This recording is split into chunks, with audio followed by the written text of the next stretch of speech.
삼프로TV 역사 스페셜 주원준의 에인션트 고대 근동 그리고 이스라엘 이야기 여러분과 함께 나누고 있고요. 예. 오늘 긴 여정에 또 한 번의 작은 마침표를 한번 혹은 뭐 심표를 한번 찍을 때가 된 것 같습니다. 우리 에인션트 주원준 교수님과 함께하는 이 시간에 한 시즌을 또 오늘 마무리하는 마지막 그렇죠. 시간이 되겠습니다. 자, 오늘도 함께해 주실 한림성서연구소 주원준 박사님 어서 오십시오. 예, 반갑습니다. 네. 예. 예. 제자는 아직 이메일이 몇 개 왔어요. 예. 드디어. 예, 왔습니다. 그래서 기쁜 마음에 잘 읽고 잘 대답하고 있는데 이제 아무래도 큰 결심도 해야 되고 근데 어쨌든 뭐 3프로 통해서 이렇게 좀 연락이 오고 그러니까 혹시 연령대가 어떻게 돼요? 저희가 아무래도 이 공부를 시작하려면 한 10년 공부해야 되니까 좀 이렇게 30대 초반 아니 연락 오신 분들이 어려요. 그 정도. 다행이다. 다 20대 예. 학생들이고 네. 예. 또 연락이 막상 오니까 걱정이 드는 게 이 학생들도 이렇게 잘 이렇게 해가지고 또 해야 되는데 그럼. 저의 지나간 과거도 많이 또 연상되고 네. 많은 생각이 들었습니다. 네. 하여튼 뭐 혹시 모르니까 예. 관심 있는 분들은 다시 한번 또 연락 잘 예. 한번 주시기 바라겠고요. 오늘이 이제 이번 시즌의 마지막 시간이 예. 될 텐데 우리 박사님은 평신도 신학자라고 스스로 말씀을 하시잖아요. 그렇죠. 평신도 신학자는 무슨 의미입니까 이게 정확하게? 대체로 이 신학 저처럼 구약 성경을 뭐 이렇게 가르치거나 연구하는 사람들은 네. 거의 99% 목사님, 신부님, 수녀님이세요. 직업적으로 그렇죠. 그러시겠죠. 예. 근데 저는 신부님이 아니거든요. 그래서 제가 신부님 아니냐는 소리도 굉장히 많이 듣고 심지어 그냥 저를 보시고 성당이나 이런 데서 신부님 이렇게 부르시는 분들도 많아요. 그런데 뭐라 그러세요? 그때마다 아니라고 하죠. 저 신부 아니에요. 저 결혼도 있고요. 저 자식들도 있고요. 예. 뭐 미사 같은 거 안 하고요. 당연히 뭐 미사 참여하는 사람이에요. 근데 그 평신도 신학자라는 게 진짜 공부만 하는 사람인데 근데 또 구약 성경을 가르치잖아요. 네. 성당에서도 하고 이제 강의도 하고 그러니까 좀 이렇게 특이한 직업은 특이한 직업이에요. 왜 그게 겹칠까요? 그 신학을 열심히 연구하는 분과 그 신부님 혹은 목사님 이게 왜 겹칠까요? 신학이 사실은 교회 학문인 면이 있어요. 예. 그러니까 신학이 그 자체로 그냥 멋있는 재밌는 학문이라서 재미는 있는데 신학이 어디서 사용되냐면 교회 안에서 사용이 돼요. 주로 이제 그 교회 기관을 통해서 책이 나가고 그다음에 교회 방송을 통해서 방송이 되고 그 교회에서 가르쳐지고 이렇게 유통되거든요. 그러니까 신학은 하느님에 관한 학문이기도 하면서 동시에 교회의 학문이기도 해요. 그러니까 이제 교회 전문가들이 되고 거기다 신학 교육을 받는 방법이 신학교에 가는 수밖에 없는데 가톨릭이나 개신교나 신학교는 다 목사님이나 신부님 되려고 가는 거거든요. 그걸 공부하다 보면 저절로 그렇죠. 신부님이나 목사님이 되는 예. 코스가 일반적이다. 그렇죠. 그러니까 신학을 공부하면서 나는 신학만 공부하고 신부님도 안 되고 목사님도 안 될래요. 이런 학생들은 굉장히 드물고 드물긴 해도 있긴 있죠. 있어요. 굉장히 소수예요. 그러니까 저처럼 굉장히 소수고 왜 꼭 물어봐요. 왜 그랬어요? 내지는 박사님도 신학교는 다니셨는데. 근데 저는 또 신학교도 안 다녔어요. 한국에서 신학을 경영학과 출신이라고 얘기했잖아. 그러네. 근데 경영학과 대학원을 나오셨어요. 갔죠. 대학원을 종교학과로 가고 그런 건 있었지만은 그래서 신부님이 되려는 공부 이런 거는 사실 독일 가서 한 거예요. 아니 이거 직권맨 되실 뻔했다니까. 예, 그러니까 맞아요. 경영학과 졸업했으면 지금 여러분들하고 같이 여기서 여의도에서 뭔가 주프로님 뭐 이렇게 하면서 주프로. 그랬을 수도 있죠. 그래서 네. 되게 이제 특이한 직업이고 그래서 신부님 아닌데 이제 성경과 관련해서는 이제 가르치는 직업을 좀 하고 있습니다. 좀 이렇게 신부님들이 좀 부러워하지 않으세요? 그러니까 이게 이제 어떤 때 보면은 아무래도 신부님이 아니기 때문에 처음에는 제가 교회 안에서 좀 이게 불리하구나 나는 좀 이런 생각을 좀 했었어요. 아무래도 교회는 다 신부님이나 목사님 위주로 돌아가고 저는 뭐 유학할 때도 그렇고 유학 끝나서도 그렇고 어떤 정보도 못 받고 뭐 어디서 뭘 해야 되는지도 모르고 다 저 혼자 알아서 해야 되는 것 같고 그리고 월급도 규칙적으로 나올 데가 없고. 예, 근데 한림성서 연구소에서 다행히 이제 해줘서 그런 저는 데가 있구나. 그래서 평신도로서 성경 공부하시는데 만약에 신부님이나 수녀님 되기 조금 그런 분들은 저 연구소로 오시면 저처럼 이렇게 하실 수 있습니다. 제가 이제 그런 길을 좀 마련해 드리려고 하는 것도 하나가 또 있고요. 네. 근데 또 조금 지나다 보니까 평신도로서 할 수 있는 일이 또 생겨요. 신부님 수녀님들보다 또 다른 일도 생기고 그러니까. 그래서 예, 이게 참 묘한데 앞으로 평신도 신학자는 저는 더 많이 필요하다고 생각하거든요. 제가 공부했던 독일에서는 신학교 교수님들이 있으면 이제 반은 평신도예요. 예전에는 교수님들은 다 신부님이었는데 반 정도는 평신도가 하세요. 그냥 이제는 신부님 자원이 줄어들기도 했지만 신도 아니라도 괜찮죠. 예를 들면 난 그 종교 안 믿어. 그거는 좀 힘들어요. 왜요? 왜냐면 믿음이 왜? 없으면 이 학문이 진정으로 무엇을 얘기하는지를 알기가 힘들어요.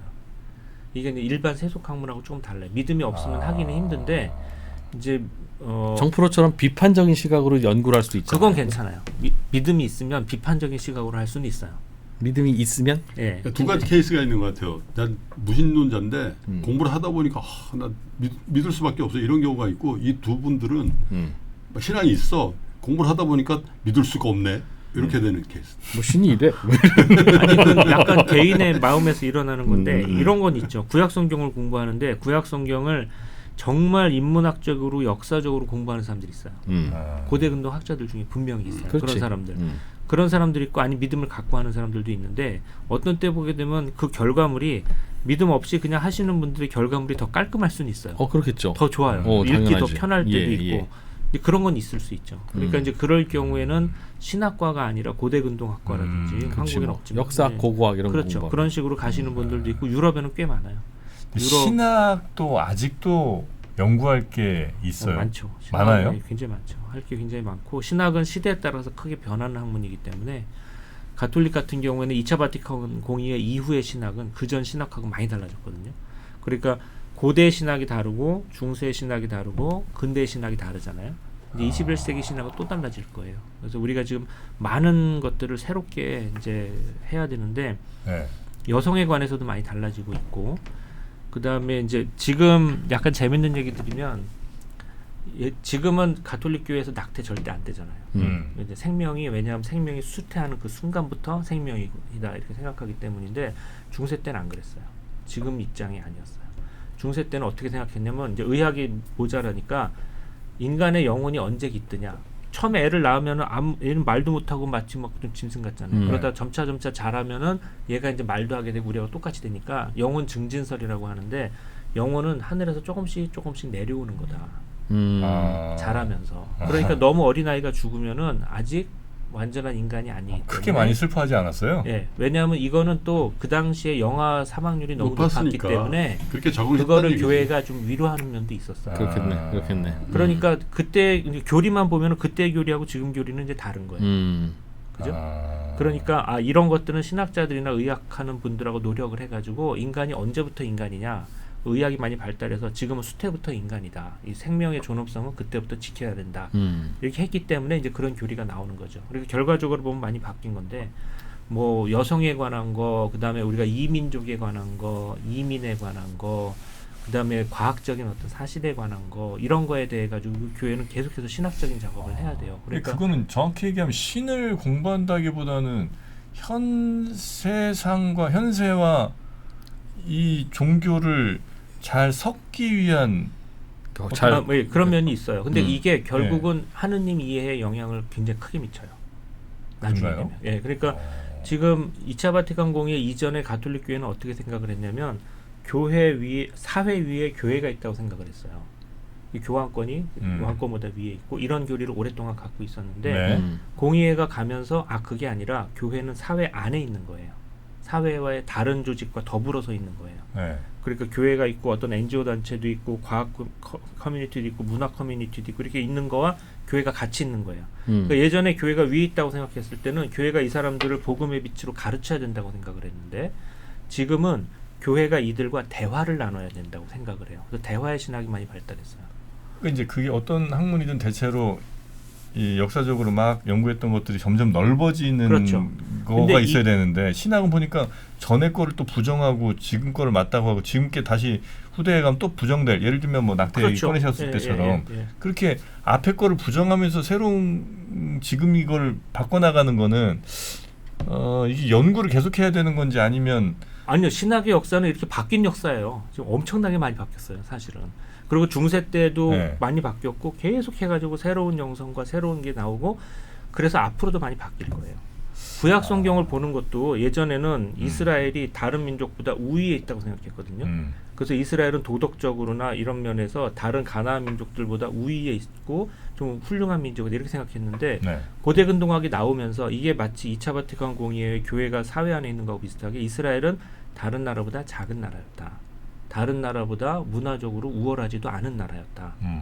많이 바뀌었죠. 그러니까 구약 성경에 대한 많은 구절에 대한 이해도 많이 달라져야 되는 거고 그리고 이게 지금 우리가 사는 세상이나 과학적인 사실이 영원하지 않아요. 우리 미래 또 바뀌어요. 우리가 지금 사는 세상에서 한 100년 후에 100년 후 사람들이 보기에 야, 이 사람들 정말 미개하지 않냐? 뭐 당연히 그렇게. 그럼 굉장히 많을 거 아니에요. 그러니까 지금 믿는 신앙도 지금 이 시대에서는 굉장히 훌륭한 신앙이지만 100년 후에는 또 바뀔 거예요. 뭐 남녀 관계 뭐 이런 것도 많이 바뀔 수가 있고 여성에 대한 태도라든지 네. 이 민족에 대한 태도 다 그때 가면은 그때 가서 또 하느님을 새롭게 고백을 해야 돼서 이러한 모든 과정 속에서 하느님이 어떻게 우리와 함께 계시고 우리가 성경이나 교회 전승을 어떻게 이해해야 되는가 이런 걸 연구하는 학문은 저는 되게 치열하게 계속 된다고 봅니다. 알겠습니다. 하여튼 이런 것들 잘 연구하고 싶은 많이 분들 지원하시라는 얘기가 많이 조원준 박사님 대해서 대가 끊긴다는 게 아니라니까 계속 이어져요. 계속 이어져요. 뭐 저 아니나 뭐 다른 다르고 거 많이 나면 있죠. 지금 이 예. 대답을 통해서 신학이 뭔지를 이제 알았다. 그래요. 오히려 그래요? 어떻게 한림성서연구소 정프로가 나한테 하는 거 봐서 나중에 이제 신학과 관련해서 아니 뭐 뭔가 경제적으로 힘드는 걸 여기서 또 모금해서 좀 보내줄 수도 있어요. 저기 그럴까요? 고대 근동 학술 여행 하는 거 3명 학생들 지금 정하고 있으니까. 그렇습니까? 근데 이제 이 전쟁 때문에 그러네. 올 여름에 가야 되는데. 네네네. 예, 제일 안전한 요르단으로 정했는데 전쟁 거기는 전투력은 아닌데. 전쟁은 끝날이라 믿습니다. 예, 전쟁 끝나고 이번에 같이 가면은 네. 잘 될 겁니다. 네.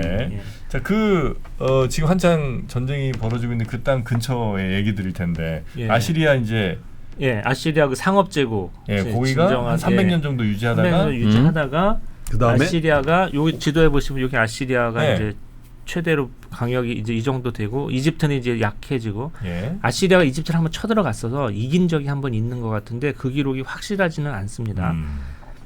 근데 여기 보게 되면 여기 칼데안이라고 있죠. 네. 칼데안스라고 써 있는 요 민족. 여기 그거 바빌로니아인데요.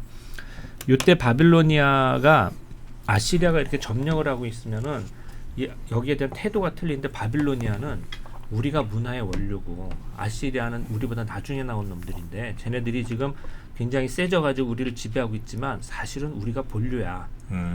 이런 인식을 갖고 있는 데가 바빌로니아예요.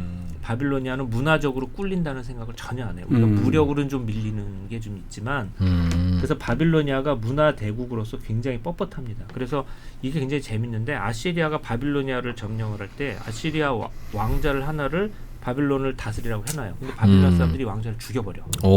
왕자를 죽여요? 네. 그러면 아시리아 난리가 나잖아요. 예. 그래서 나라도 바빌론을 두들겨 놔야 되는데 가서 야 니네 어떻게 해주면 좋겠니? 이렇게 태도를 취해요. 그러니까 아시리아가 그 냉혈한 나라가 바빌로니아에 대해서는 문화적 열등감을 좀 갖고 있어요. 그러니까 두 나라의 관계가 그런 것 같아요. 그리고 두 나라가 언어 아카더도 같이 쓰고 굉장히 문화적으로 동료의식을 갖고 있는 나라인데 원류는 남부가 맞거든요. 그래서 나중에 아시리아 무너뜨릴 때도 다른 나라는 좀 눈치를 보는 것 같은데 바빌로니아는 그게 아니라 원래 우리가 우리 땅 찾는다 뭐 이런 식으로 나와가지고 아시리아를 무너뜨립니다. 그 과정은 뭐 복잡하지만 여기서 그냥 넘어가고 바빌로니아는 그래서 문화적인 자긍심도 크고 그 다음에 그 아시리아에 대한 열등감도 없고 그리고 굉장히 과감하게 잘 싸웠는데 이때 이 바빌로니아의 이런 항전, 이런 문화적 자존심을 유지한 그룹들의 이름이 뭐냐면 칼데아예요.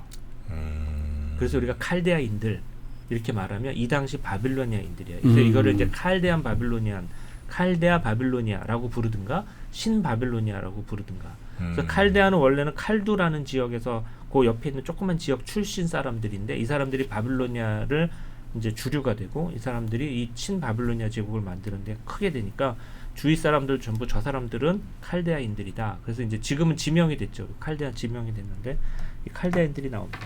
그래서 이제 바빌로니아가 되는데 지도는 이 정도로 바뀌어요. 이게 칼데아인들의 바빌로니아. 그러니까 아시리아 영토 훨씬 크죠, 사실은. 그러니까 바빌로니아는 아시리아를 이어받았지만 아시리아의 모든 영토를 다 점령하지는 못하였고 그 다음에 좀 그렇게 300년 동안 가지도 못했어요. 잘해야 80몇 년 정도 갔습니다.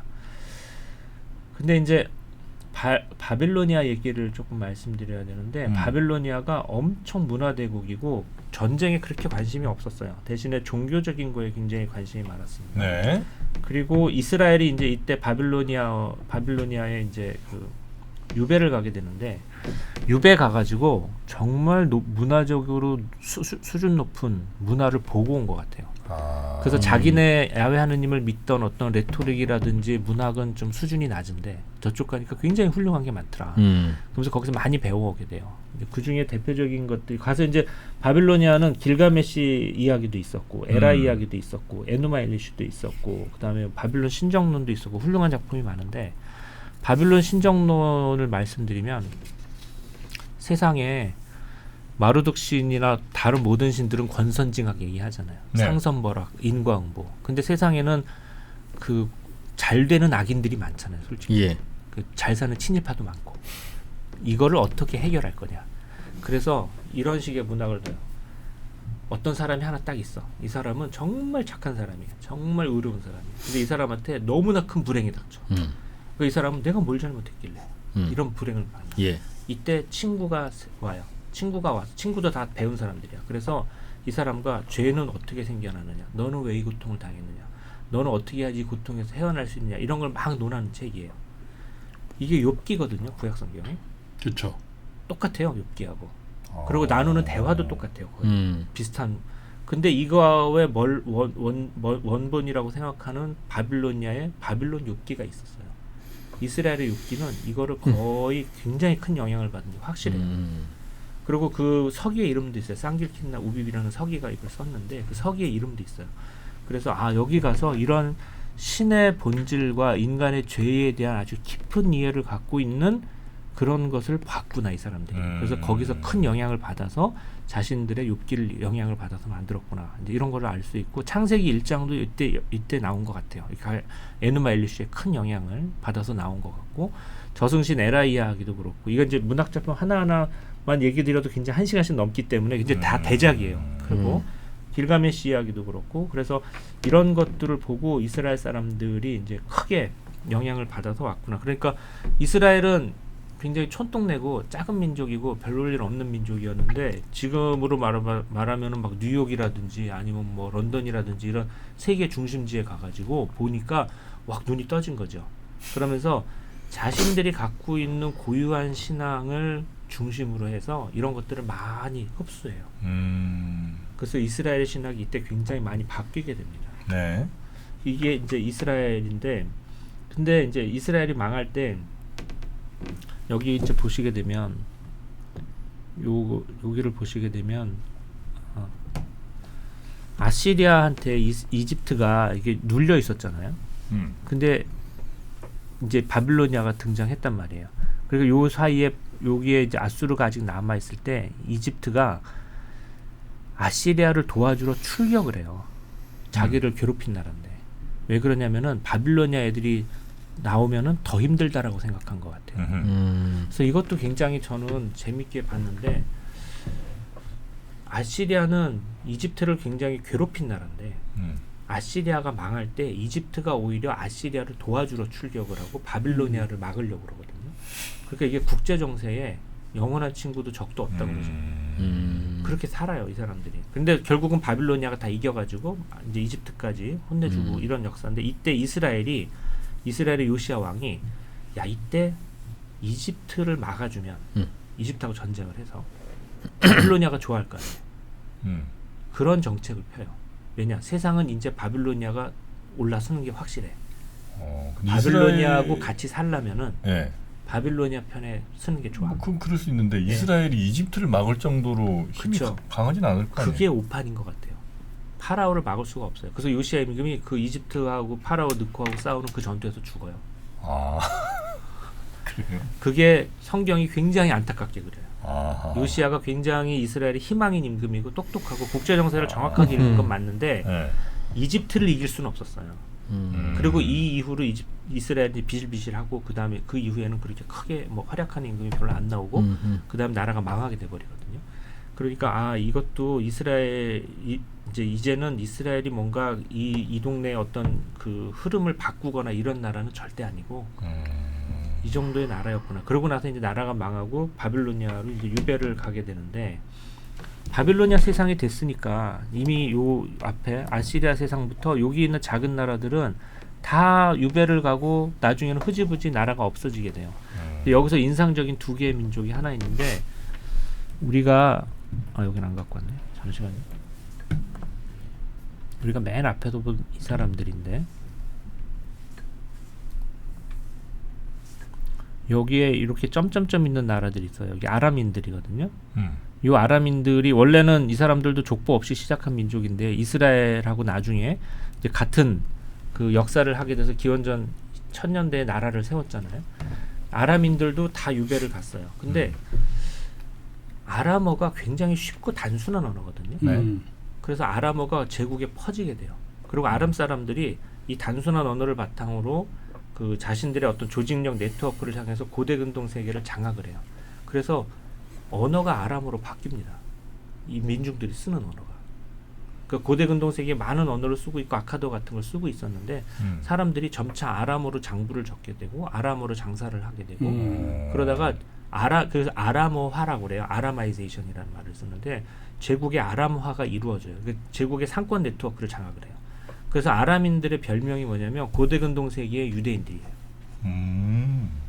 여기를 다 장악을 합니다. 그리고 유대인들은 유배를 가게 되고 유배에서 새롭게 배우게 되죠. 그래서 아람인들하고 유대인들하고 굉장히 병행하는 역사가 있는데 이제 굉장히 작은 민족으로 시작을 했지만 나중에 끈질기게 살아남아서 아람인들은 자기의 언어를 고대 근동 세계의 표준어로 만들어 버렸고 링구아 프랑카로 유다인들은 자기의 믿음을 그리스도교와 이슬람을 통해서 이 동네에 퍼뜨린 민족이 됩니다. 그래서 굉장히 좀 다른 역사를 갖고 있지만 병행하는 민족이죠. 아람인들은 지금으로 치면 아람인들의 나라라고 하면서 세운 나라가 아르메니아예요. 아하. 그 명분만 그래요. 실제로 그 민족이 이어지는지는 알 수는 없지만 그 이름은 지금 아르메니아. 이란에도 뭐 20%인가 뭐 30%. 그리고 아르메니아 굉장히 컸죠. 아르메니아 굉장히 컸는데 터키인들이 죽여버렸죠.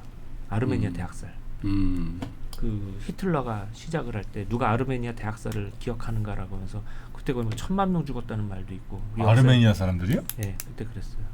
아르메니아가 굉장히 큰 나라였는데 언제 쪽이에요, 그게?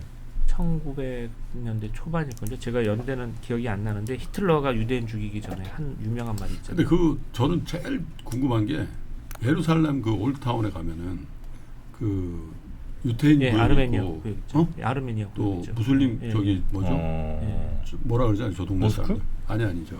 그 구역이 팔레스타인 구역이 예, 있고 예. 또 아르메니아 구역이 있는 거야. 뜬금없이. 왜 그러냐면은 아르메니아가 최초의 기독교 국가일 거예요. 기독교를 국교로 내걸었던 최초의 국가 중에 하나이고 그렇다고 왜 예루살렘에 굉장히 강했기 때문에 예루살렘을 보호하는 역할을 했을 거예요. 그래서 그 전통이 남아 있는데 근세에 들어와가지고 터키의 나라가 완전히 쪼그라져 버려가지고 지금 작은 나라가 된 거죠. 중세 때까지만 해도 굉장히 큰 나라였고 영향력이 굉장히 강한 나라였어요. 근데 터키가 그렇게 학살을 했어요? 큰 학살을 했죠. 완전히 굉장히 큰 학살이었어요. 이유가 좀 있어요? 뭐 자기네 영향력 하려고 한 거죠. 터키 터키 사람들의 역사에서 갑자기 그렇게 전쟁으로 무력을 휩쓰는 적이 좀 가끔 있어요. 좀 어떻게 보면 저는 무서운데 이 동네의 아주 호전적인 민족 중에 하나죠, 사실은. 근데 그거를 이렇게 안 알려지기도 쉽지 않은 것 같은데. 예, 그 역사 하시는 분들은 아마 많이 알고 계실 거예요. 예, 아르메니아 대학살 아주 유명한 학살이죠. 네네네. 우리 정프로는 본인이 모르면 안 알려져 있다고 표현을 해요. 네. 몰랐잖아요. 또. 아마 어떤 프로에서 들으셨을 수도 있는데. 네, 그렇고요. 네. 예. 자, 그래서 이제 유배가 돼서 신바빌로니아 시대가 이제 갔는데 이제 이스라엘의 신앙은 이렇습니다. 그러니까 유배 이전에 조그만 나라를 살고 시리아 팔레스타인에 있었던 그때 이스라엘의 신앙, 유배 이전의 신앙하고 유배를 갔다 와서의 이스라엘의 신앙은 굉장히 달라요. 지금 우리가 아는 유다교의 틀은 언제 잡힌 거냐면 유배 이후에 잡힌 거예요. 그래서 이거를 이제 크게 두 가지 사건이 큰 영향을 주었다고 생각을 하는데 하나는 네. 유배 중에 바빌로니아를 체험한 거. 그 바빌로니아에 끌려가서 문명을 체험했구나. 예, 거대한 문명과 세련된 문학과 엄청난 종교, 신학, 논리 이런 거를 체험을 하고 그거를 그대로 베끼진 않고 원래 자기네 고유한 믿음이 있었기 때문에 자신의 고유한 믿음을 좀 더 발전시키고 표현할 어떤 레토릭 같은 걸 좀 찾은 것 같아요. 그래서 비슷하지만 이스라엘의 신앙은 조금 결이 좀 다르게 나오거든요. 그게 아마 이런 믿음을 이런 식으로 표현을 한 것 같다 우리가 이렇게 생각을 합니다. 그게 이제 하나가 있었고 또 하나는 이 다음 시대에 나온 페르시아예요. 페르시아 시대 때 이스라엘이 또 크게 한번 바뀝니다. 그래서 이제 페르시아 얘기를 좀 말씀드려야 되는데 바빌로니아는 뭐 금방 지나가니까 페르시아는 또 한 200년 넘게 가는 굉장히 큰 이제 나라인데 페르시아는 지금 보시다시피 엄청난 그거를 만들었죠. 근데 페르시아 사람들은 여기에 요 메데인들하고 여기 페르시안 파르스 지방에 있는 요 두 민족이 사실은 합친 거라고 보는데 네. 요 사람들이 지금 우리가 이란이안이라고 하는 이란 사람들과 어떤 관계냐는 솔직히 잘 모르겠어요. 너무 차이가 많이 나요. 중간에 헬레니즘도 겪고 또 이슬람화도 겪고 또 나와가지고 이거는 고대 페르시아라서 저는 고대의 어떤 페르시아나 뭐 이런 이스라엘이나 팔레스티나하고 싸웠던 거를 현대 전쟁하고 연결시키는 건 전 별로 좋아하지 않아요. 그거하고 이거는 완전 다른 역사고요. 몇천 년 전 얘기입니다. 다른 건데 페르시아 사람들의 종교를 우선 이제 말씀드려야 되는데 페르시아가 굉장히 특이한 나라예요. 조라스터 얘기를 좀 말씀드리려고 합니다. 조로아스터교, 배화교. 예, 배화교라고 우리가 아는 건데 이제 네. 자라투스트라의 종교죠. 네. 일단 말씀드릴 건 우리가 아는 조로아스터교에 대한 거는 비교적 후대 기록이지만 이제 흔히 우리가 아는 일반적인 조로아스터교 얘기 말씀드리면 이래요. 세상에는 아후라마즈다라는 선신이 있어요. 이게 이제 지금 들으시면은 이게 유대교의 역사와 유대교의 논리와 굉장히 비슷하다는 걸 아실 텐데 유다인들이 이때 이 조로아스터교의 논리를 좀 많이 받아들였어요. 네. 세상에는 선신과 악신이 싸우고 있는 전쟁터예요. 그러니까 세상은 이 사람들이 보는 세상은 회색이에요. 세상은 하얗지도 않고 까맣지도 않아요. 다 뒤섞여 있어요. 선신이 그래서 내 마음에도 그래요.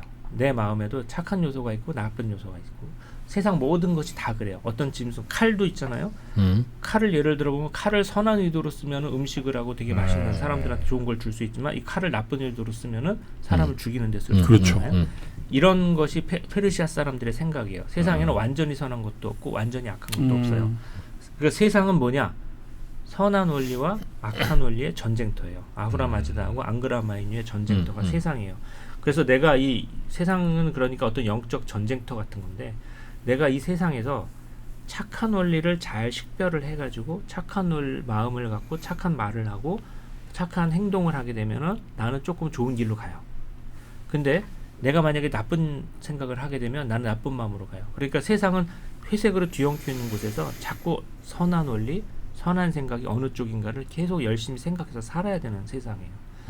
근데 그러면 세상은 영원히 이 흰색과 그 농도의 차이만 있을 뿐 회색이 계속 뒤엉키는 세상이 아니에요. 이 사람들이 생각한 거는 직선적 시간관을 발명했다고 얘기하는 학자들이 있어요. 뭐냐면 세상은 시작이 있고 끝이 있어요. 예. 그래서 3,000년간 이제 원래에 따르면 3,000년간 4번이 이루어져 3, 4, 12.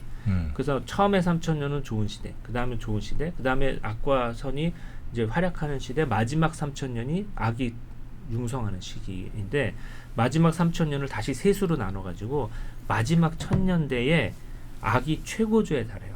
그리고 이때 이 악의 세계를 완전히 끝내고 선의 최종적 승리를 가져오는 샤우샨트가 나와요. 샤우샨트가 뭐냐 구원자예요. 지금 우리는 어느 시대에 살고 있냐? 이 사람들 논리에 따르면 마지막 천년기에 살고 있어요. 그러니까 지금 구원자가 오셔야 돼요. 메시아가 오셔야 된다고요. 메시아 대망사상 같은 게 있어요. 그러니까 최후의 종말론과 메시아 대망사상 같은 게 있는 거죠. 그러니까 이런 세상에서 최후의 심판을 받아야 되는 거죠. 그러니까 누구나 다 최후의 심판을 받아요. 근데 최후의 심판은 뭐냐? 신들이 결정을 하는데 최후의 심판은 큰 다리를 건너가는 거예요. 다리를 건너갈 때 내가 착한 사람으로 산 사람들은 다리가 점점 넓어져요. 근데 내가 악한 사람으로 살면 다리가 점점 좀 좁아지다가 결국은 바늘끝처럼 좁아져요. 그래서 떨어지게 되는 거예요. 이런 건 영화 같은 데 많이 나오잖아요. 그 다리를 건너가는데 좁아져서 지옥에 떨어지는 거. 그것도 이제 페르시아적인 건데, 근데 보통 사람들은 다 어느 정도는 착하고 어느 정도는 악하게 사니까 대충 저같이 산 사람들은 어떻게 됩니까? 그러면은 연옥이라는 것도 마련해놨어요. 연옥? 예, 연옥. 근데 거기서 어떤 정도 벌을 받고 나면은 다 이제 천당에 갈 수 있다.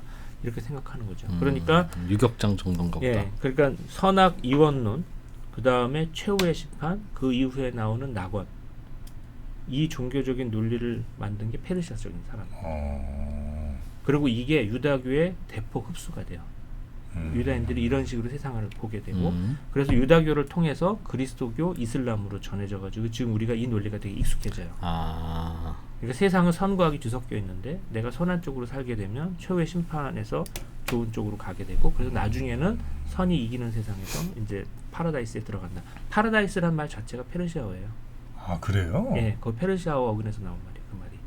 그러니까 이런 식으로. 그러니까 천당이 뭐냐 그러면 그 전에 수메르 아카드적인 세계관에서 천당은 3층 우주론이거든요. 하늘에는 신들이 살고 지상에는 인간이 살고 땅 밑에 저승에는 죽은 사람이 산다. 이렇게 생각했었는데, 그러니까 이 당시에 천당은 뭐냐면은 진짜 천당이에요. 하늘에 있는 곳이요. 공간적으로 천상의 것이었는데 페르시아 종교에서는 천당은 뭐냐면은 아직 열리지 않았지만 최후의 심판 이후에 열리는 새로운 시공간이에요. 이런 식으로 많은 것들이 바뀌게 돼요. 그러니까 지금 내가 하는 어떤 행동 하나도, 내가 지금 하는 행동은 이 시간에 머무는 행동이 아니라 지금 이 행동으로 말미암아서 나의 최후의 심판에 영향을 미치는. 그러니까 지금 내가 사는 것은 현재를 살지만 영원을 살아야 되는 거예요. 지금 여기가 중요해지는 거죠. 이런 식의 생각을 갖고 있는 게 페르시아적인 종교였어요. 그게 기독교의 거의 핵심 아니에요? 거의 그대로 받아들인 거예요. 웬만한 종교는 그거가 줄기 유일신 같은데. 종교가 우리가 이제 이런 논리를 갖고 있다고 생각하는데, 그거의 오리지널리티는 사실은 이때 페르시아적인 종교죠. 물론 세부 사항까지 다 똑같진 않고 많이 달라지긴 하지만 큰 틀에 이런 생각. 근데 페르시아 사람들은 그럼 이런 생각을 어디서 갖고 온 거냐? 보면은 그 이쪽 연구하시는 분들 보면은 심판을 받는다, 그 심판을 저울에 단다. 이거는 이집트 종교 옛날부터 있었거든요. 그러니까 각각의 요소들은 다른 종교에 있었던 것 같아요. 전래동화에도 있었을 수 있고. 예, 그러니까 다른 고대 근동의 종교에서 우리가 많이 찾아요. 근데 이거를 이런 식으로 지금 말씀하신 대로 결합을 해가지고 하면은 굉장히 설득력 있고 잘 퍼지게 돼요. 그래서 페르시아 종교가 그 당시 바빌론 사람들한테 크게 영향을 주었을 것 같은데, 아까 그 신종론 얘기했잖아요. 바빌론 욥기. 세상에는 왜 이렇게 착하게 살았는데 고통받는 의인도 있고, 친일파 이렇게 막 나쁜 짓 많이 했는데 잘 사는 사람도 있으니까, 그러면은 이걸 갖고 바빌론의 현인들은 대답하기 되게 어려워했단 말이에요. 근데 페르시아는 비교적 쉽게 대답을 할 수가 있어요. 왜 그러냐면 세상은 선과 악이 이렇게 뒤섞여 있는 거예요. 대신에 이 모든 것들이 정리되는, 역사가 완전히 없어지는 최후의 순간이 와요. 그때 되면 다 정리가 됩니다. 최후의 순간, 심판으로. 이런 식의 논리로 설명을 할 수가 있으니까 세계 최고의 문화적 중심지인 바빌로니아에서 사람들이 이거를 설득당한 것 같고, 그게 이제 퍼져나가고, 이스라엘 사람들도 그 당시에 페르시아가 워낙 큰 제국으로 이렇게 모든 걸 다 지배하고 있으니까, 아, 이거를 이스라엘 사람들도 대폭 수용을 했구나.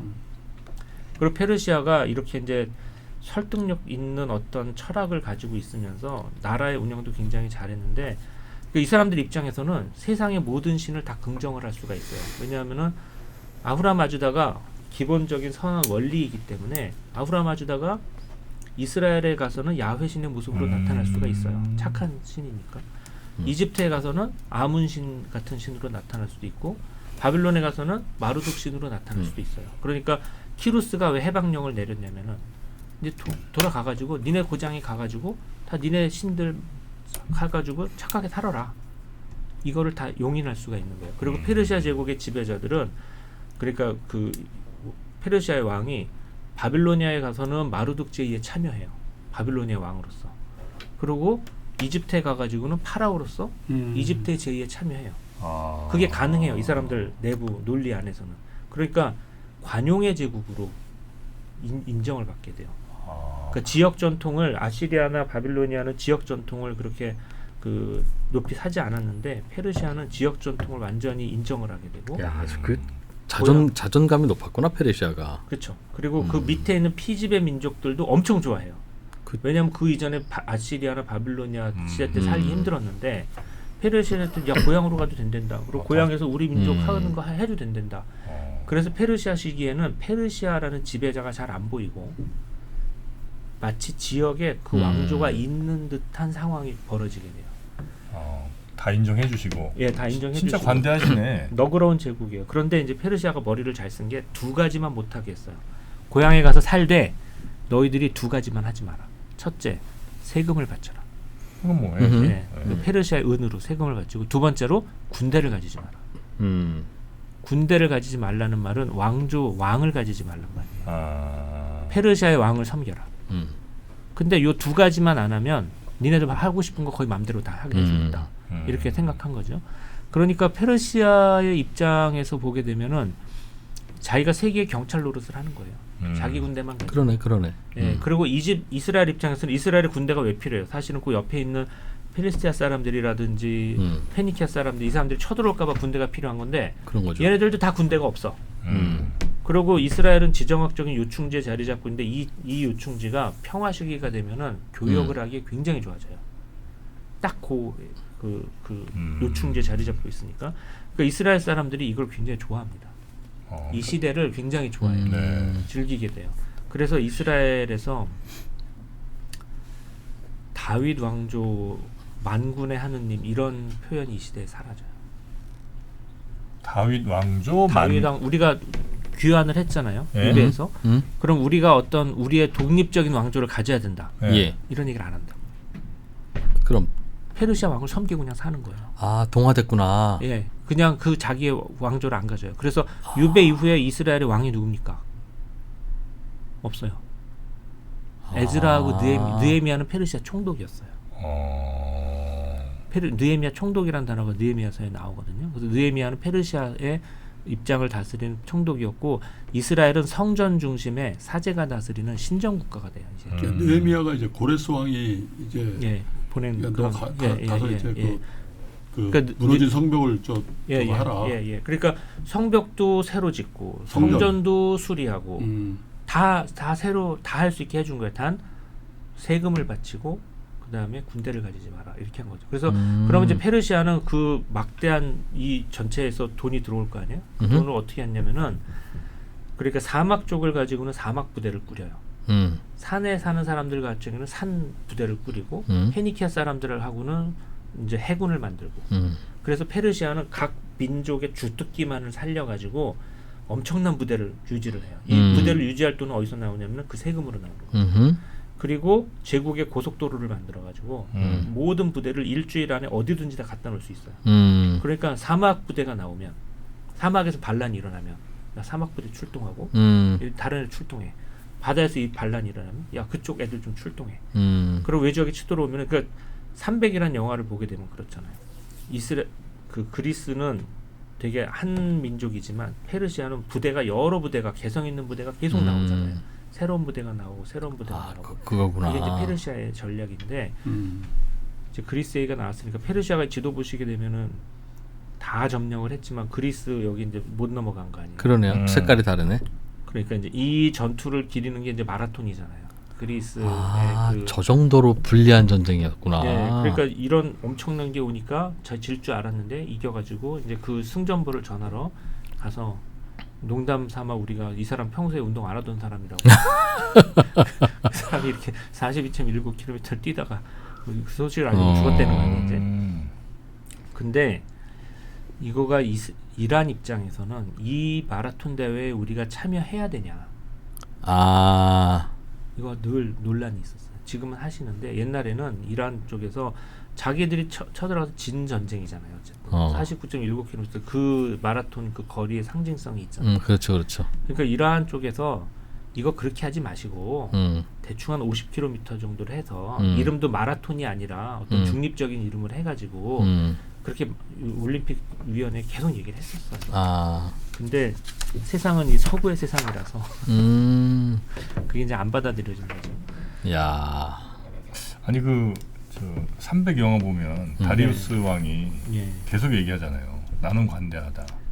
예. 내 앞에 무릎 꿇으면 너네 다 살려줄게. 그 실제로 얘기를 그랬죠. 계속 하잖아요. 예. 그게 진짜 관대하셨네 그분이. 근데 이제 그 실제로 관대했는데 우리가 알고 있는 그 페르시아의 이미지는 그 300이라는 영화에 잘 나오지만 막 광인이 다스리는 네. 아주 미친 제국이잖아요. 막 네. 온몸에 피어싱 막 몇백 개씩 네. 하고 막 주색 잡기에 빠지고 네. 무슨 뭐 약을 해갖고 막 네. 이런 이미지는 그리스가 갖고 있는 이미지예요. 왜냐면 그리스 입장에서는 얘네들이 적국이니까. 쳐들어왔으니까 뭐 그렇죠. 위협을 당했으니까 그런 생각을 할 수는 있는데 근데 실제로 페르시아는 우리가 보듯이 이렇게 굉장히 효율적으로 관대하게 굉장히 나라를 잘 다스렸거든요. 그래서 그 그리스가 가지고 있는 이미지 있죠. 그리스는 소수의 민주적이고 굉장히 훌륭하고 그 개인적인 도덕성도 뛰어난 소수의 집단이고 페르시아는 크고 다양한 민족이 있긴 하지만은 미친 광인이 다스리는 이상한 나라에 막 술 먹고 막 이상한 거 하고 막 이런 나라라는 이미지는 되게 안 좋은 이미지야 사실은. 되게 유로센트리즘이고 페르시아의 진정한 것도 안 맞고 거기서 그 피어싱 잔뜩 하고 그 영화에서 나오는 아르타크세르크세스는 크세르크세스. 예, 맞아. 굉장히 괜찮은 왕이었어요 실제로. 아. 그리고 여기 이 지도에서 보이시지만 페르시아는 이제 이집트를 완전히 식민지화 시켜요. 네. 그러네. 그래서 페르시아의 왕이 바빌론의 왕을 겸하고 이집트의 파라오를 겸하고 페르시아의 왕을 겸하고 한 사람이 다 다스리는 거예요. 이 넓은 지역을. 지역 통치도 아니고. 그래서 이때 파라오는 페르시아의 왕이에요. 페르시아 사람이에요. 저희 한 번씩 행차하시기도 이게 보통 일은 아니겠네요, 그죠? 보통 일은 아니죠. 이거 엄청난 일이죠. 당시에 세계를 다 지배했구나. 그리스 빼고. 그죠? 그렇죠. 그리스 조금만 남기고 사우디도 사막이니까 안 간 거고 이집트 그쵸. 저기도 사막이니까 안 간 거고. 사람 사는 데는 다 지배한 거예요. 그런 거네요. 유럽 더 저쪽은 사실 거긴 뭐 완전 완전 뭐. 변방지대고 네. 그러니까 그 당시에는 중요하진 않았죠. 그러니까 사람 사는 중요한 곳은 다 먹은 거네 다 먹은 거예요, 페르시아가. 페르시아가. 그러니까 엄청난 제국을 만들었고 이제 조금 슬픈 거는 이집트인데 이집트가 이때 페르시아 식민지가 완전히 돼버리거든요. 그래서 이집트가 독립 전쟁을 해요. 페르시아 왕 말고 우리의 파라오를. 근데 어허. 두 번의 독립 전쟁을 하는데 둘 다 져요. 진압을 당해요.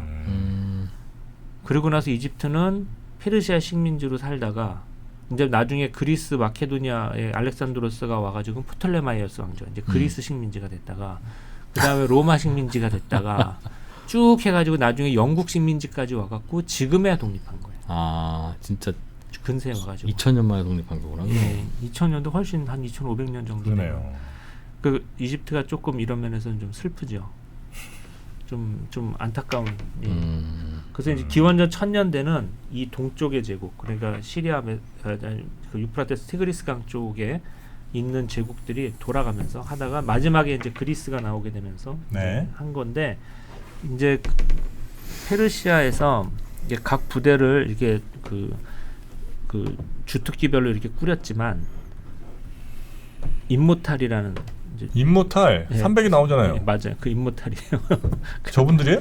예, 이분들인데 와. 그 페르시아 중앙의 1만 명의 부대는 오직 페르시아인 젊은이들만 최정예군을 꾸렸어요. 이제 불멸의. 이건 뭐 이제 페르시아의 진짜 힘이죠. 나머지 작은 부대들은 이제 좀 지역별로 특기별로 이렇게 해놓고 하지만 뭐, 페르시아 혁명수비대? 중앙을 예, 혁명수비대. 갑자기 그렇죠. 이슬람이 나와요. 요즘 혁명수비대. 정예부대.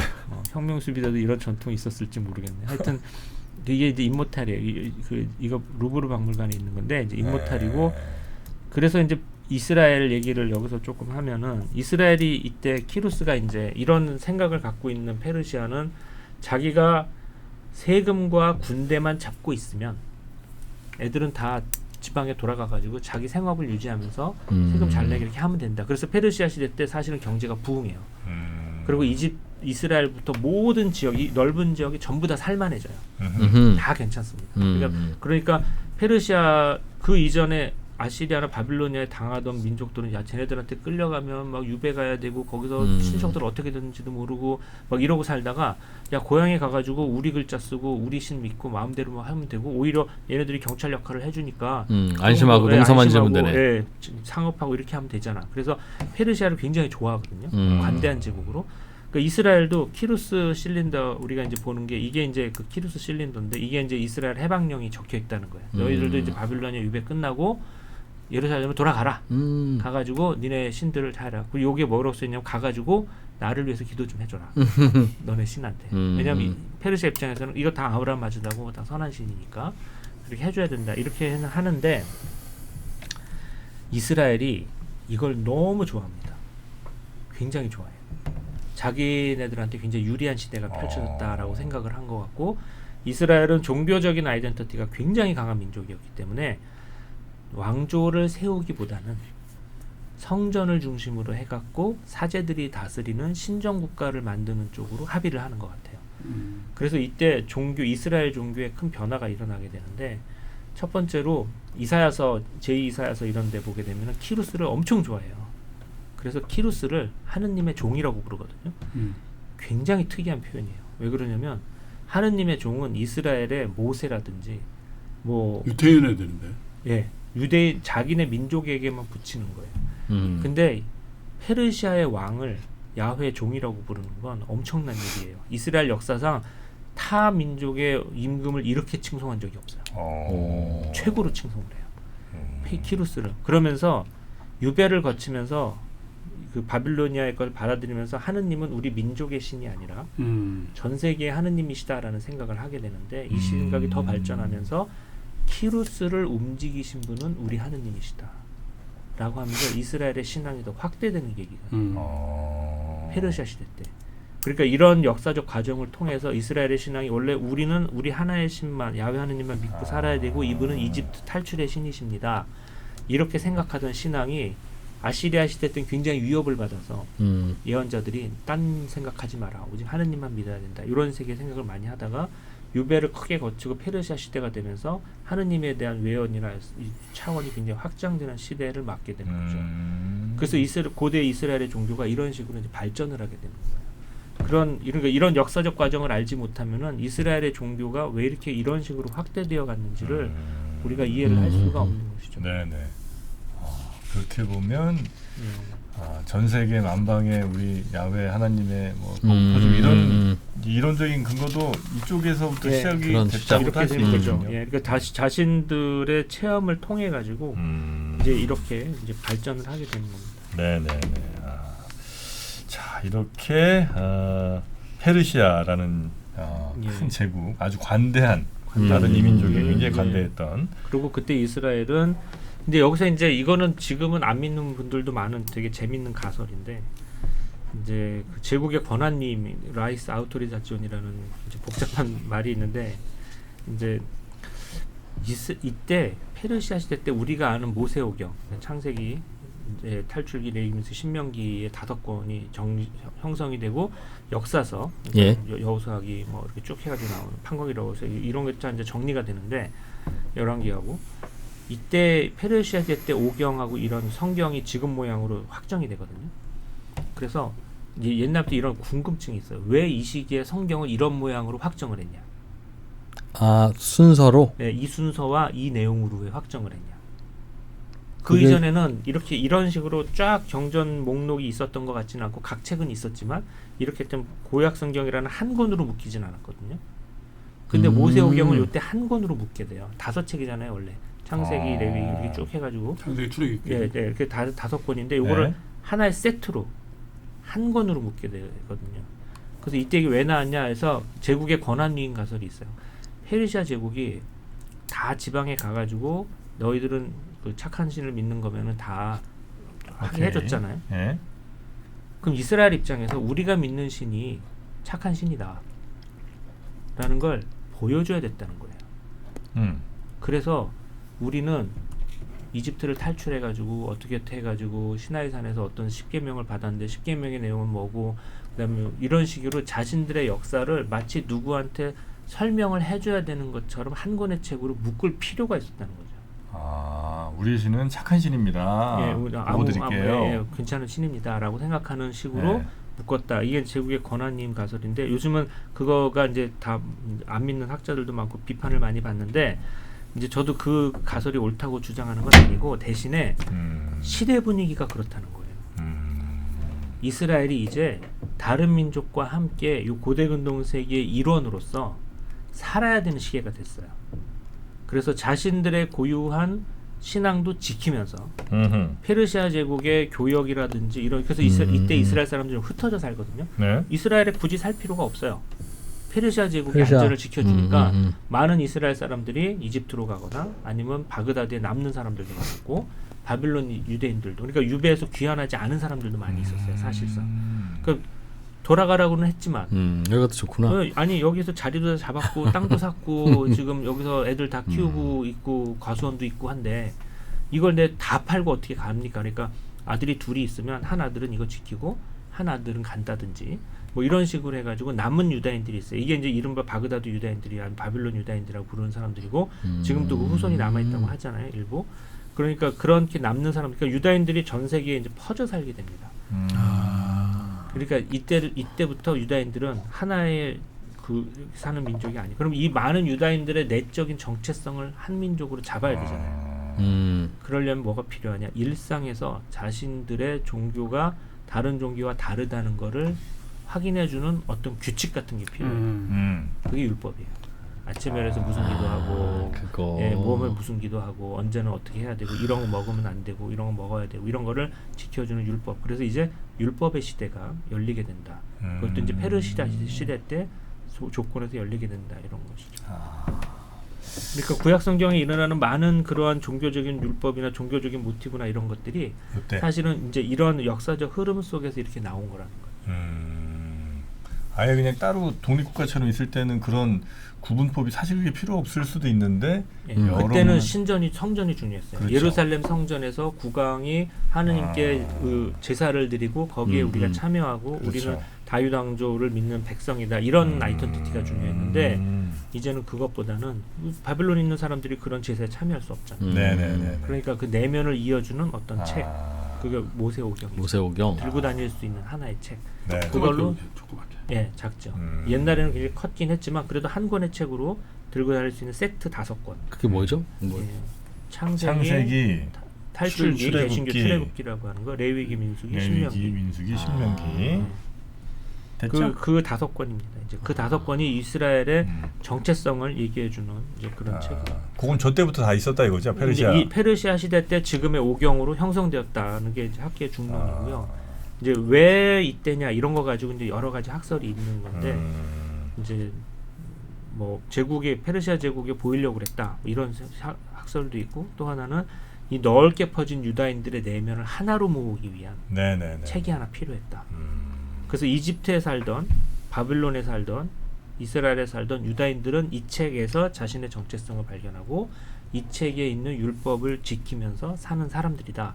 라는 게 이때 형성이 되는 거죠. 이제 우리가 아는 유다인이 유다교가 그거잖아요. 근데 그게 이제 이때 형성이 된다는 것이죠. 네, 그리고 그 전통은 이제 계속해서 이어져서 전 세계 지금도 어디를 이어지고. 가든 유대인들은 그렇죠. 예, 유대인들이 되는 것이죠. 구약성서 나머지는 언제 다 묶인 거예요, 그럼? 그 이제 나머지 책들은 역사가 다 틀려요. 이제 우리가 이제 5경이라고 얘기하지만 이제 뭐 크라치 같은 학자는 9경이다. 사실은 9권이 그 뒤에 나오는 여호수아기, 판관기, 열왕기, 사무엘 상하권, 열왕기 상하권 한씩 쳐가지고 그래서 9권이 묶인 거다 이렇게 얘기하기도 하는데 이제 역사 시편 같은 경우에는 계속 조금씩 자라난 게 있고 지혜문학은 훨씬 좀 후대에 들어오기도 한 것 같고 해서 지금 성경으로 묶인 거는 조금 후대고 지금 우리가 보는 핵심 모세오경은 이때 확실히 자리가 잡은 것 같아요. 그래서 모세오경은 나중에 그리스어로 번역이 될 때도 본문이 그렇게 크게 변하지 않아요. 본문이 이미 확정이 됐어요. 나머지 책들은 본문의 차이가 좀 심한데 오경만은 정말 나머지 책들은 그럼 성경 아니라 역사책이에요? 뭐 말라기. 아니요. 이스라엘 사람들이 구체적인 어떤 성경이라고 생각은 했는데 성경 목록 얘기를 좀 말씀드리려면 성경의 목록이 요 책까지는 성경이고 요 책부터는 성경이 아닙니다.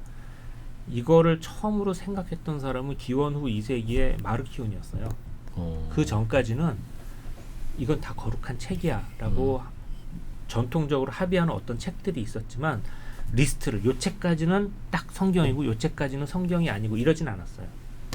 지금 성경 목록과 크게 없지만 마르키온이라는 사람이 나와가지고 어디까지가 정경이냐 이런 문제를 처음으로 제기를 한 건데 이 사람의 생각은 어디까지가 정경이냐라고 얘기한 게 아니라 이 책은 정경에 들어가면 안 된다 라고 자기가 몇몇 책을 주장하고 다니면서 그 논쟁이 불붙은 거예요. 그래서 이제 이 사람이 우리 정프로 말씀하시는 것처럼 그 가끔 그런 말씀 하시잖아요.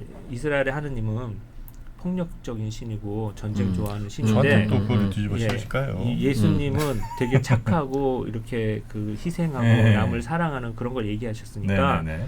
예수님의 하느님은 구약 성경의 야훼 신이 아니다라는 생각을 갖고 있었어요. 아. 근데 굉장히 유명한 교부였거든요. 고대 그 교회. 그래서 이 사람이 우리가 진짜 성경만을 읽을 때는 구약 성경도 빼야 되고 히브리서 같은 것도 빼야 되고 그러면서 아주 얄팍한 정경 목록을 남겨야 된다고 주장을 하고 이 고대 교회에서 아주 큰 스캔들이 되어가지고 그 다음부터 정경 목록에 대한 논의가 아주 크게 일어나게 돼요. 그래서 어느 책까지 과연 정경이냐 아니냐 하는 생각 자체는 마르키온이 가져왔다고 생각을 해요. 그러니까 그 이전에는 어디까지 정경입니까? 이런 건 없었고 대체로 우리가 보는 구약 성경이 거의 다 정경이긴 했지만 그 언저리에서 이거는 정경이 된 걸 수도 있고 아닌 걸 수도 있고 하는 논쟁이 되는 책들, 아가서 같은 책들이 몇 권이 있긴 있습니다. 또 오경은 그래도 그런 논쟁은 없어요. 오경은 네. 확실하죠. 애매한 책들이 섞여 시즌 있는 2는 거구나. 우리 성경 공부를 한번 해요. 안 하고 싶지. 아 그러세요? 그럼 아 그래. 워낙 또 많이 하셨으니까 조금 우리 조은주 박사님도 좀 쉬셔야 되니까 조금 쉬셨다가 아 저는 이제 구약 성경도 한번 공부도 좀 해보고 싶고 그러게. 네. 추천 좀 해주세요. 추천이요? 네. 강사 구약을 선생님 우리가 잘 배우려면. 아 조은주 박사님 여기 계신데? 나와서요? 네. 여기서? 좀 쉬었다. 조은주 박사님한테 배워도 아, 되겠구만. 어, 예. 조은주 박사님한테 배운다는 얘기 다른 사람한테 배울 그렇지. 생각이 없어요. 예. 보니까 근데 여기 3%에서 성경 얘기를 해도 돼요? 그냥? 아 그럼요. 노골적으로? 어우, 지금 뭐 완전히 역사 얘기만 했잖아요. 아, 우리가 이거- 그래도 KBS나 MBC보다 좋은 게 그거 하나니까요. 좀 자유롭게 이렇게 성경 하는 얘기해도 되고 예. 그 대신 성경에 대한 도발적인 얘기도 해요. 예. 아니, 아니, 제가- 좋아요. 저는 예. 얘기하는 거 좋아요. 아 제가 뭐 이 시간을 예배 시간 만들자는 건 아니고 예, 예. 성경에서 무슨 말씀 하시는지 저는 이건 이해 안 된다. 뭐 이런 게 이제 그런 있을 거 거 얘기할 아닙니까? 수 있죠. 그럼. 그런 거 얘기하면 재밌겠네요. 예. 그럼 저도 그런 걸 좀 이렇게 준비해 와서 대답해 네. 드리고. 그거 재밌겠는데. 대신 예. 답변하시다가 뭐 운다거나 뭐 아니, 저는 그럴 수는 그런 없습니다. 건 없어요. 예. 저는 그런 습관은 아니고. 눈물로 호소하시거나 이러면 안 됩니다. 네. 저 나쁜 사람 만드시면 안 돼요. 예. 네. 예, 그리고 뭐 구약의 하느님처럼 막 분노하시기도 없습니다. 아니요, 저는 그런 과는 아닙니다. 예. 모르면은 제가 다음에 공부해 올게요. 그래. 예, 그렇게는 아니, 말씀드리고. 이거 모르고 알매 문제가 아니라니까요. 평신도시래잖아. 그러니까 뭐 평신도. 큰 부담도 없으실 아니 거야. 그리고 뭔가 믿음이라는 게 막 네. 믿습니다, 믿어야 됩니다 이렇게 해서 믿음이 생기는 것도 있지만 저는 개인적으로 아 이렇구나라고 이해가 점차 되면서 믿음이 그렇지. 조금씩 그렇지. 올라오는 게 진짜 믿음이라고 생각해요. 아, 교수님, 저기 좀 잘 생각해 보세요. 왜냐하면 예. 저희하고 고어 문제를 10회 정도 다루잖아요. 예. 믿음의 영역에서 빠져나오실 수도 있어요. 맞아. 뭐, 조은주 박사님의 믿음이 무너지기도 해요. 예, 그럴 수도 있겠네요. 예. 아, 근데 그런 모험 없이는 믿음을 그럼요, 전할 수가 그럼요. 없죠. 야, 좋습니다. 자세 괜찮습니다. 네, 아주 좋습니다. 아, 그럼 한번 도전! 용기 있으신데? 구약부터 한번 슬슬 몸 풀고 우리 박사님과 예, 함께 예. 조금 예, 쉬었다가 예, 알겠습니다. 그렇게 하십시오. 자, 이렇게 또 엔션트 네. 시즌 1을 저희가 마무리를 좀 하는데 아, 네. 우리 저 이스라엘, 미국, 저 이란 전쟁도 엔션트는 못 막네. 아내네. 네. 아 전쟁 빨리 끝나야 그리고 저 그 그리스 병사는 마라톤. 네. 만약에 그리스가 졌다. 네. 그럼 빨리 가서 알려야지. 그렇죠. 대피하세요 해야 되니까. 맞습니다. 근데 이겼잖아. 저렇게까지 달릴 필요 근데 왜 있었냐? 이렇게 열심히 힘들게 달렸을까? 마라톤 안 해봤, 마라톤 좀 해봤잖아. 아 마라톤 하시지 않아요? 아, 저 마라톤 한 번 나갔죠. 아 그래. 한 번 나가서 네, 27km 뛰었어요. 네? 하프? 하프 뛴 넘지. 거지. 하프 넘친 거지. 27도 있어요, 근데? 아니 27km에서 폭이? 포기를 안 했어. 수거당했지.